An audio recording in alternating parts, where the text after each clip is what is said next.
बच्चों आज हम आपको बताएंगे गेहूं में परागण कैसे होता है।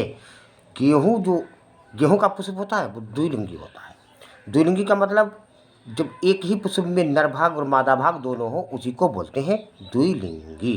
जैसे हम लोगों में नर और मादा अलग अलग होता है, इसलिए हम लोग मानव जंतु जो है वो एक लिंगी है। और पुष्प पुष्प में ऐसा नहीं, पुष्प में एक ही भाग में दोनों होते हैं, तो इसीलिए उसको द्विलिंगी बोलते हैं। बहुत से पुष्प होते हैं जिनमें नर और मादा भाग एक ही पुष्प में होते हैं। तो गेहूं जो है, गेहूं का पुष्प जो होता है वो द्विलिंगी है, यानी उसमें नर और मादा भाग दोनों ही हैं। अब आप समझते हो कि जब दोनों ही एक ही में है तो होना चाहिए स्वपरागण।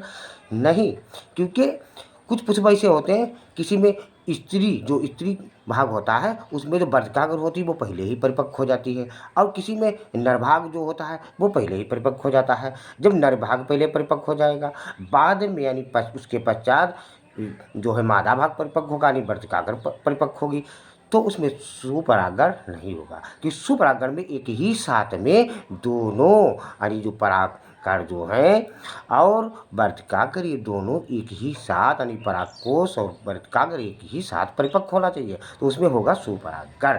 परंतु गेहूं में ऐसा नहीं। गेहूं में जो नरभाग होता है जिसको हम पुमंग बोलते हैं वो पहले ही परिपक्व हो जाता है। जब पहले ही परिपक्व हो गया तो फिर कैसे होगा उसमें सुपरागण? उसमें होता है पर परागण।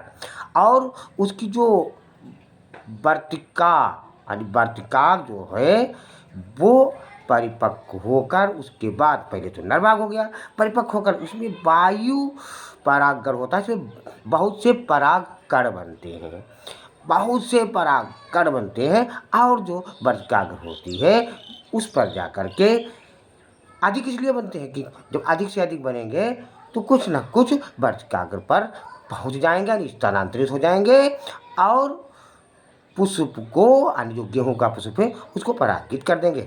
बच्चों गेहूं में वायु परागण होता है, वायु के द्वारा उड़ उड़ करके परागण कर जाते हैं, पुष्प को परागित कर देते हैं। बहुत अधिक बनते हैं, बहुत अधिक बनते हैं, बहुत अधिक बनते हैं।